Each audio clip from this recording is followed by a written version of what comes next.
What's happening, YouTube? JD here coming at you.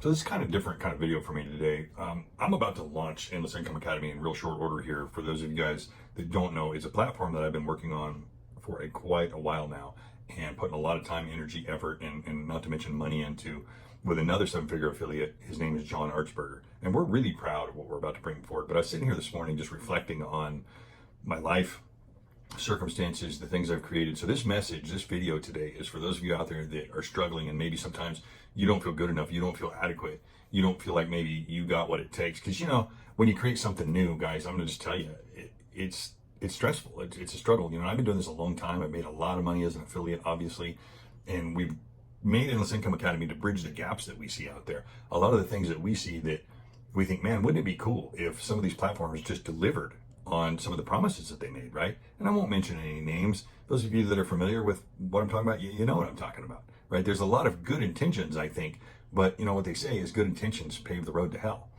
And I got to thinking about this morning a fourth grade teacher that really impacted my life. And you might think not such in a good way when I tell you the story, but really it did. It impacted my life in a great way. So I grew up a lot with my grandmother. I spent a lot of time with my grandmother, and she was a janitor at my elementary school. And she knew all of the teachers and, everybody that had anything to do with school. Pretty much she knew them because she had done that job for, gosh, I don't know, 30 years, a long time.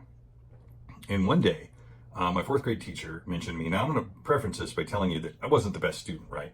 I was the dyslexic dumb kid. I was the one that didn't know what my problem was. I just knew I couldn't read and write at the rate that a lot of my fellow students could, right? And I got made fun of for that because kids are kids, right? It is what it is. And I'm not asking for your sympathy. I'm here to tell you a story that maybe will give you some insight into yourself and hopefully help you pick yourself up, because this is what she said to me one day. We were in class and I turned something in, and it was I didn't really try that hard. I'll be honest, and I understand why she was frustrated with me, but I'll never forget what she said to me.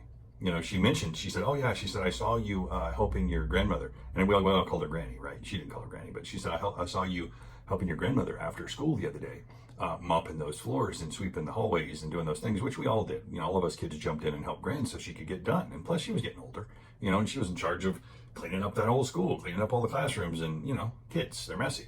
So we jump in because we weren't doing anything else aside from playing anyway, and she always made it fun, right? Kind of like a competition, sort of. Anyway, she told me that she saw me doing that, and I thought I had some congratulations, what a good kid coming. That's not what she said.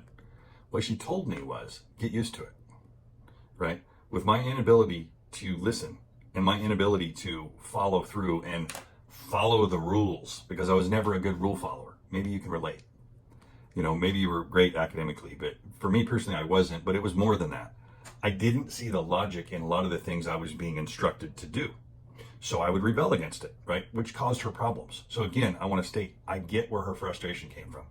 What I don't get, having kids of my own now and grandkids of my own now, and obviously been around many kids and many teachers, is why she found it necessary to say that to me. Basically, a couple things. One, I was very proud of my grandmother. Right? She didn't have much education. She raised a lot of children on her own. She raised a bunch of children that were not hers on a janitor's salary.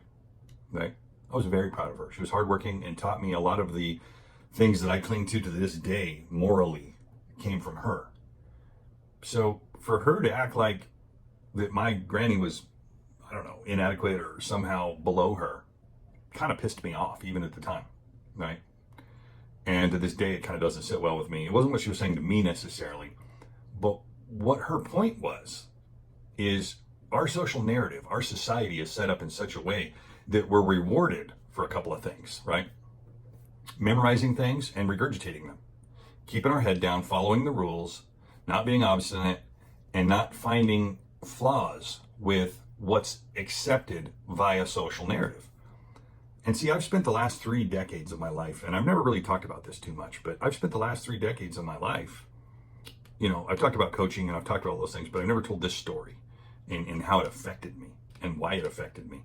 And why is it coming forward for me right now? To be honest, I don't know. I guess because I've put so much time, energy, and effort into this new platform, and I'm so excited for everybody, and I want everybody to win, that I feel like I've built the platform for my people, so to speak, if that makes sense. Those of us out there that have that kind of more rebellious nature and we don't want to go along with the flow. Maybe we see the 9 to 5 as more of a trap and the American dream is possibly more of an American nightmare that is a trap. because that's how I saw it as a kid. Now, I couldn't articulate it like that then, but that's how I saw it then, and that's how I see it now, but I can articulate it better now. I can describe what it is that bothers me about it, right? Interestingly enough, years down the road, I had a teacher that was the detention teacher that helped me figure out what my learning disabilities were and to overcome them, right? To face them head on, take on the challenge and overcome them. But see, back then I didn't know I even had anything to overcome. I had no idea. I just knew that I couldn't operate at the same pace that my fellow classmates did, right? And I wasn't the only one, obviously. As I said, I'm not looking for sympathy here. I'm looking to share with you that if you are one of those people, that you are a rebellious type of person that maybe doesn't really see the social narrative as fitting for you, right? And what am I talking about? I'm talking about the group mentality, right? The idea of go to work, go to school, go to college, get a good job, right? A lot of folks have done that and it's not panning out for them because there's a ceiling, right? That's why I became a sales trainer. And I started to tell you how that all occurred is actually a detention teacher took pity on me. He said, "Why are you always here?" I said, "I don't know, man. Just seems like that's where they want to send me." And the majority of teachers, with the exception of that one, and I'm not sure she didn't like me or she did. I don't know. Maybe she was trying to help me or warn me. I'm not sure what the moral of that story was. It just kind of sucked to put it like that. But anyway, ultimately, he helped me. He helped me because he saw something in me, he said. And here's the interesting thing. As a kid, I believed him. You know why? Because I really wanted to believe him. I wanted somebody to see something in me that was more than just my smart aleck behavior and the way that I would choose to behave to try to cover up the way that I was really feeling. That's the truth. You know, I needed that at that point in my life. And I don't know if he knows what he did for me or not, but it was a lot. You know, it was everything. Because I realized that I do have a different way of looking at things. And I realized that I am capable. And I realized that the little habits, the things that I do on a daily basis is what amounts to the end result.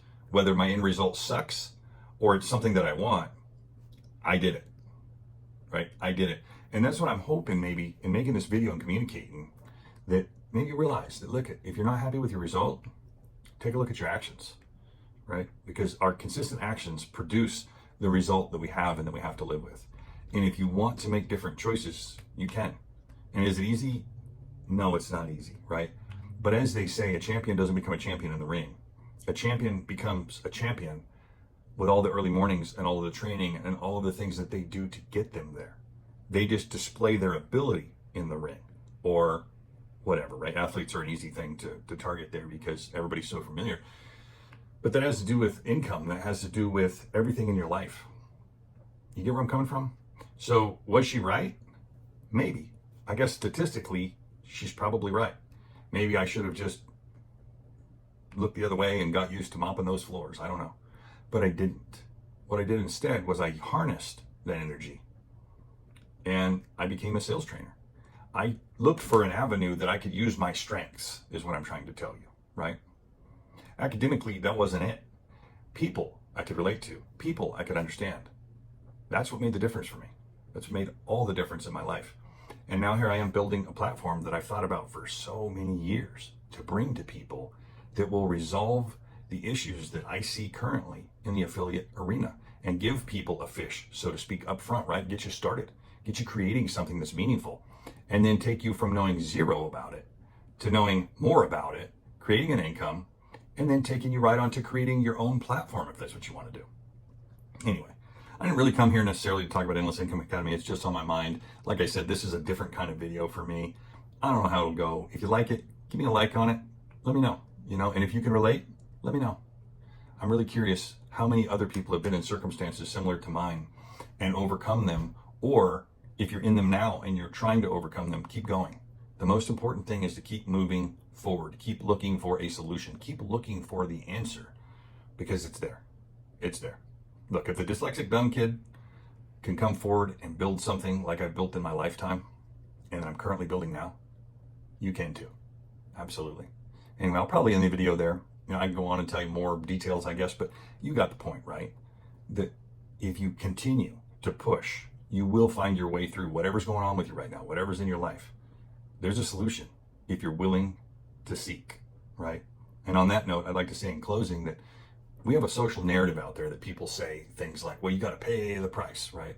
I hear that from people. Well, you got to pay the price. You work hard, right? You got to pay the price if they see you exercising and going to the gym. If they really think that's paying a price, if you really think that's paying a price, wait till they hand you the bill for not exercising.